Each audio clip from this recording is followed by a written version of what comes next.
Oranienburg. This peaceful provincial town 20 miles north of Berlin was to play a special role in the Third Reich, symbolizing terror and destruction.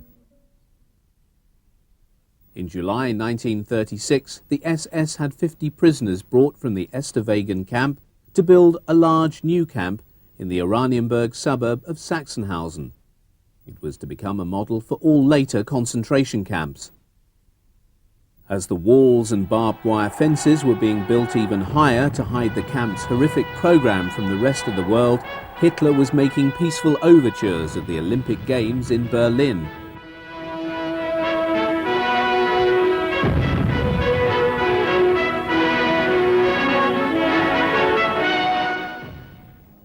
On the 13th of March 1938, German troops annexed Austria. Political opponents were immediately arrested and many were sent to Sachsenhausen concentration camp. Some months later, on the night of the 9th of November, the reality of violence and terror against the Jews was more evident. Synagogues were burnt down, Jewish shops destroyed, and nearly 100 Jews were murdered.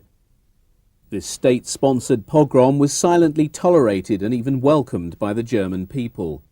The next day, the Jewish population was swept by a wave of arrests. More than 26,000 Jews were taken off to concentration camps. This included 6,000 Jews transported from Berlin to Sachsenhausen. A number were murdered, some were detained, but the majority were released, only to be rearrested and incarcerated at a later date. In March 1939, German troops marched into independent Czechoslovakia. The universities were closed, and the students protesting against the occupation were arrested and deported to Sachsenhausen.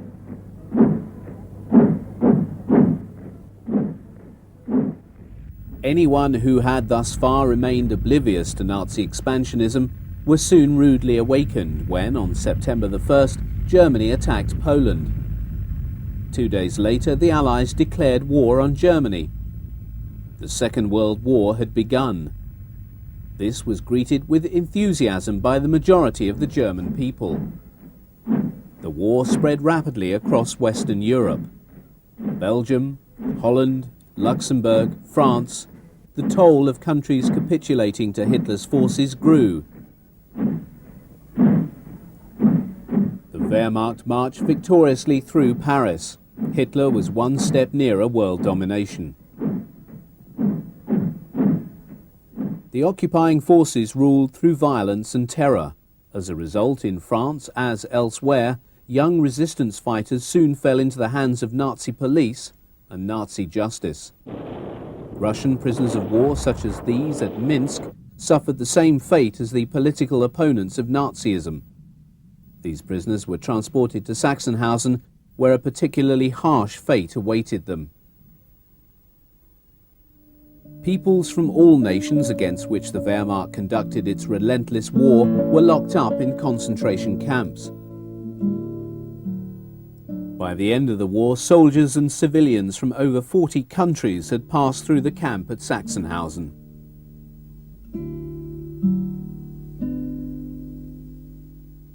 Although Sachsenhausen's capacity was expanded several times, it was hopelessly overcrowded. And it was not long before the first camps and Gestapo prisons were unable to cope with the rising numbers. From October 1941, the Jews were systematically deported from all areas in Germany to ghettos and camps.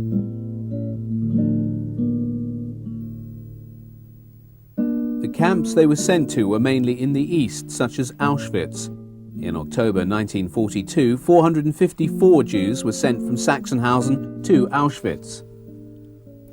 The Gypsies, like the Jews, were also subjected to systematic persecution. Hitler's program was to eradicate these people from Europe, along with homosexuals, Jehovah's Witnesses, and so-called antisocial elements, the people with worthless lives, as the Nazis put it.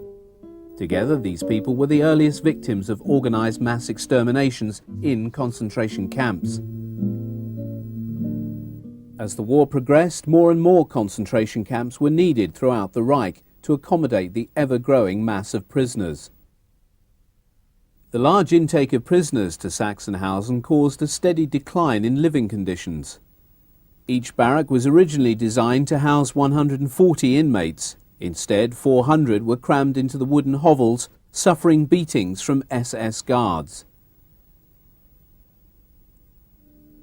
From as early as 1933, most leading communists were under arrest. Social Democrats also paid for their anti-Nazi views. Julius Leber, a Social Democrat leader, was one of the first prisoners in Sachsenhausen. Released in 1937, he was later executed in connection with the attempted assassination of Hitler on July 20, 1944. Hans von Dohnanyi, one of the key figures in the attempt, was murdered in Sachsenhausen in 1945. Berlin priest Martin Niemöller was incarcerated in Sachsenhausen as a personal prisoner of Hitler. The cell block in Sachsenhausen was for punishments. Prisoners who contravened camp regulations or fell from grace in any way were placed in detention in a blacked-out cell. Here, food rations were even more meagre than usual. For many, a visit to the cells meant certain death. There were also special cells used by the Berlin Gestapo for interrogation and torture. Prisoners were suspended from these hanging posts by their arms, which were shackled behind their backs.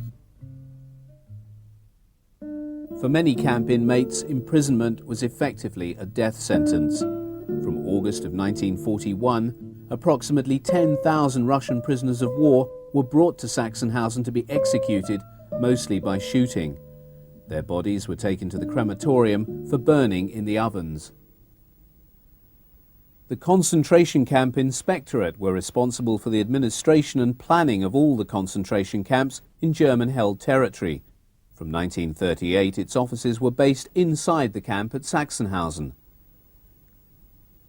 Theodor Eicke was its first inspector. He had previously been in charge of Dachau concentration camp.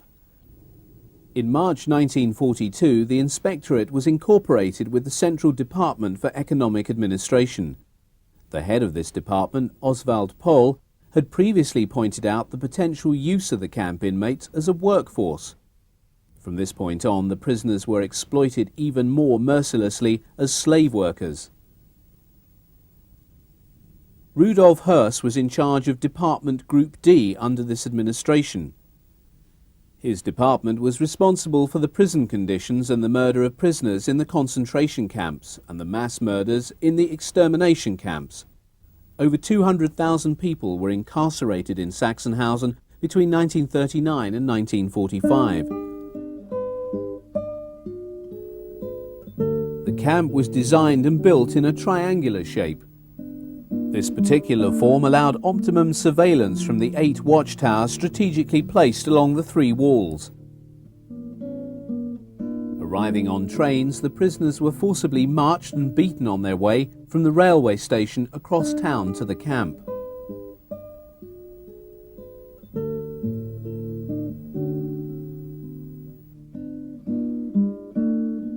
On this parade ground, prisoners stood for hours, morning and night, day after day, for barrack roll calls. From here, the view of the gallows was unavoidable. The whole camp was surrounded by a high-tension electric barbed wire fence. Escape was impossible. Desperate inmates committed suicide by throwing themselves into the wire mesh. There was dire overcrowding in the barracks. In each barrack there was a small single washroom containing 7 toilets, shared by over 400 inmates. This was the pathology lab. Corpses of inmates that had died from the effects of experiments which were carried out in the sick bay were brought here for dissection and examination.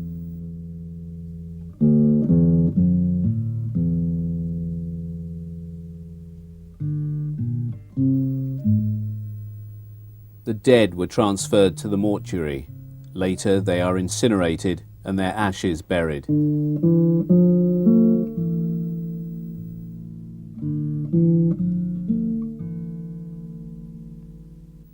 Just outside the perimeter fence there was a special camp. This held Allied officer class POWs. British officers who had made several escape attempts from POW camps were sent here.